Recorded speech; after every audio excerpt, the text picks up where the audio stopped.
Hello everyone. Today I will presenting the material about multiple adjective clauses. So let's get started.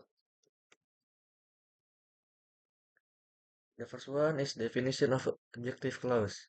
Adjective clauses, also known as relative clauses, are a type of dependent clause that function as adjective.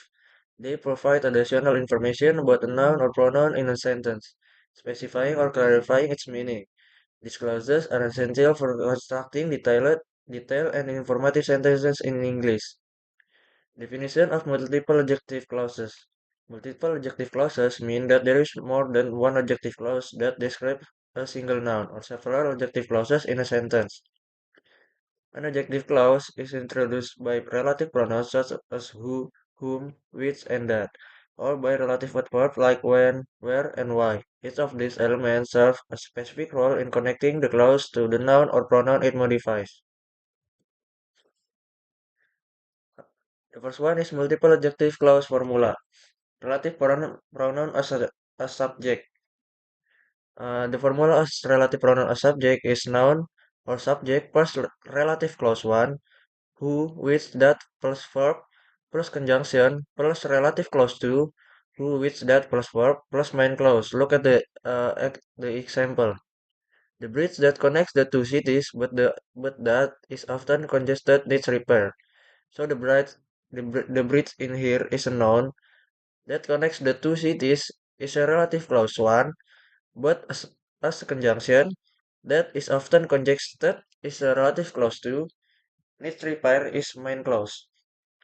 The second one is relative pronoun as object, noun or object plus relative clause 1, whom, with, that plus subject plus verb plus conjunction plus relative clause 2, whom, which, that plus subject plus verb plus main clause. The author whom we interview and whom the critics admire writes mystery novels. So noun in here is the author whom we interview is a relative clause 1, and whom and is a conjunction whom the critic admire is a relative clause 2, writes mystery novels is main clause. So in relative pronoun a subject, subject is ada di relative clause 1 and di relative clause 2 sebelum verb. Next is relative adverb, noun plus time or reason plus relative clause 1, where, when, why plus subject plus verb plus conjunction plus relative clause 2, where, when, why plus subject plus verb plus main clause. Look at the example. The hospital where she was born and where her mother works is closing. So the hospital in here is a noun. The hospital di sini itu place where she was born is a relative clause 1, and as a conjunction relative clause 2, where her mother works is closing as a main clause. So di sini subjeknya itu yang relative clause 1 itu she, dan di relative clause 2 is her mother. Next is relative pronouns.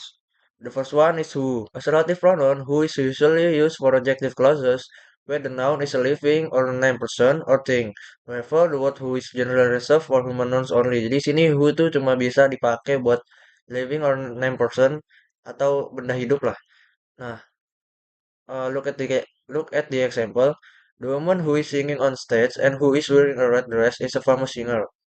So the woman in here is a subject. Who is singing on stage is relative clause 1, and who is wearing a red dress is relative clause 2. Jadi sini relative clause 1 dan relative clause 2 menjelaskan si subjeknya ini, di mana subjeknya ini the woman. Next, the next one is whom. Whom is the opposite of who. If who is for the subject, then whom is used for the noun that is the object. Jadi sini bedanya who dan whom di sini.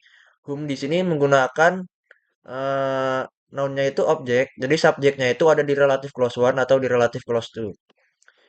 Look at the example. The girl as an object, whom I met at school, as a relative clause 1. I in here is a subject, and whom my friend likes. My friend in here is a subject too, is very friendly.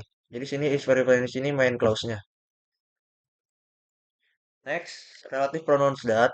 That is a relative pronoun that is similar to which, but that can only be used for restrictive clauses. The phone that I lost yesterday and that my friend found is now working fine. The phone in here is an object that I lost yesterday is relative close one. Di sini I di sini subject and that my friend found is now working fine. That my friend found is relative close to. Di sini relative close one dan relative close to sini restrictive clauses. eh, nggak bisa pakai non restrictive clauses. Next one is which is a relative pronoun that is used to indicate one thing among several things that must be chosen. In addition, which can also be used the same as that. The difference is that which can be used for restrictive and non-restrictive clauses, whereas that can only be used for restrictive clauses. Jadi di sini which bisa menggunakan restrictive dan non-restrictive clauses. Beda kayak that cuma bisa pakai restrictive clauses. Look at the example. The book which I borrowed from the library and which my friend recommended is very interesting. Jadi di sini the book is an object which I borrowed from the library is relative close one and which my friend recommended is very interesting. Jadi sini pakai non-restrictive clauses di mana I borrowed from the library and my friend recommended itu dua hal yang berbeda. Next, relative adverb when. When is a relative adverb that is commonly used to indicate time. Di sini when ini menunjukkan waktu. That summer when we travel together and when we learned so much was unforgettable. Jadi di sini that summer is a noun. There is a place that there is a time that summer when we travel together and when we learned so much. Di sini menjelaskan that summernya itu yang mana. Next is where a relative adverb is used to describe an adjective clause in the form of a place. Di sini where di sini menjelaskan tentang a place atau sebuah tempat. The school where I studied English and where I met new friend is now closed. The school in here dideskripsikan sama where I studied English and where I met new friends. Next, relative adverb why. Why is used to explain an adjective clause that shows the existence of a reason. The reason why she cried and why she left early is still unclear. Jadi sini the reason why she cried and why she left early itu masih still unclear. Jadi noun di sini dijelaskan sama relative clause one dan relative clause two. Next ini ada restrictive or non-restrictive adjective clauses. Restrictive, a clause that is necessary to comprehend a noun or a phrase. Di sini restrictive itu tanpa koma. Contohnya, the student who studied hard and who attended every class passed the exam. Jadi di sini nounnya ini the students who studies hard and who attended every class. Di sini relative clause one dan relative clause two itu saling berhubungan. Yang kedua, non-restrictive clauses. Clause that is not necessary to comprehend the noun or phrase. It provides extra information or optional information about the noun or phrase. Di sini menggunakan koma. Contohnya, my brother who is a doctor and who recently moved to Canada loves hiking. Di sini my brother di sini dijelaskan oleh who is a doctor and who recently moved to Canada. Di sini relative clause one dan relative clause two itu nggak berhubungan, jadi nggak terlalu penting buat nambahin relative clause two di sini. Selanjutnya, the example of verbal sentences.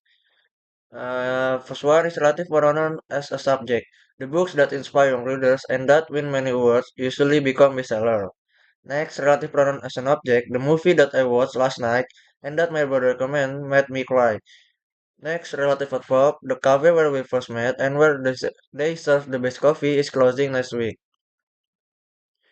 Next one is the example of nominal sentences. Relative pronoun as a subject. The books that inspire young readers and that win many awards are valuable educational tools. Next is relative pronoun as an object. The movie that I watched last night and that my brother recommended is a classic drama. Next one is relative adverb. The cafe where we first met and where they serve the best coffee is our favorite spot. So, tadi udah dijelaskan juga semuanya tentang multiple adjective clauses. Thank you for watching this video. I hope aku harap ini bisa bermanfaat. Terima kasih. Thank you. Wassalamualaikum warahmatullahi wabarakatuh.